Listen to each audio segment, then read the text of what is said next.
Hey, what's up guys? How you doing? I'm Frank. In this video, I want to talk about Twilight of the Gods on Netflix. Now, the first thing you need to know right off the bat, this is a mature audience animated series. We're talking violence, gore, bloody stuff, bare boobs, and, well, sex scenes. So that being said, here's the story. Sigrid, an iron-willed female warrior, who just happens to be the daughter of a giant family, saves Leaf, a mortal king, who falls in love with her. They're about to get married, and then Thor, the god of thunder, butchers and slaughters her entire family right in front of them. Now, Sigrid, Leaf, and a bunch of crusaders are on a merciless mission for vengeance against all the gods. Now here's what I think, the good and the bad. For one, it's a very different take than what we're used to seeing in the MCU, with Thor, Loki, and Odin. One of the good things I really liked about this series was the creativity of the world building. It's almost like Dungeons & Dragons meets the old Greek gods. You got a warrior on a mission, a dwarf, a sorcerer, and a poet. One is also an archer, too. And they're all on a big mission to do something. Also, the series wasn't afraid to push the envelope when it came to that mature rating. It really pushed the envelope far. Now here's a couple of things I didn't like. Sigrid, the main character, was very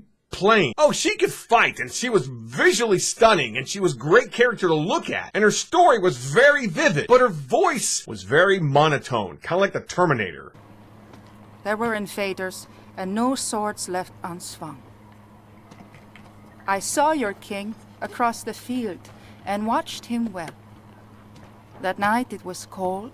There are very few times where he actually got excited or showed any emotion whatsoever. And here's just a tiny small spoiler. In the very last episode, Thor is shown the future of something. And that future is these gods will no longer be worshipped. There is another god that's going to be worshipped. They actually show you Jesus in this series. That the Greek gods are no longer of any value later on in the future. I thought that was a very interesting and bold thing to show. But it's the truth. This series just might be a little too intense for some viewers. Because after all, it is mature rated, but the violence is really gory. Some of the fan service stuff, I understood. After all, we're talking about a long time ago, Greek god stuff. But with the actual scenes when they're doing it, I have an imagination. I don't need to see everything. I mean, these scenes kind of push the limit into more adult content. You know what I mean? In closing, I thought it was good, just not great. And the last 5 minutes of the last episode kind of left me confused. So now I need to know, have you seen Twilight of the Gods on Netflix? If you have, comment below the video, and let's talk about it.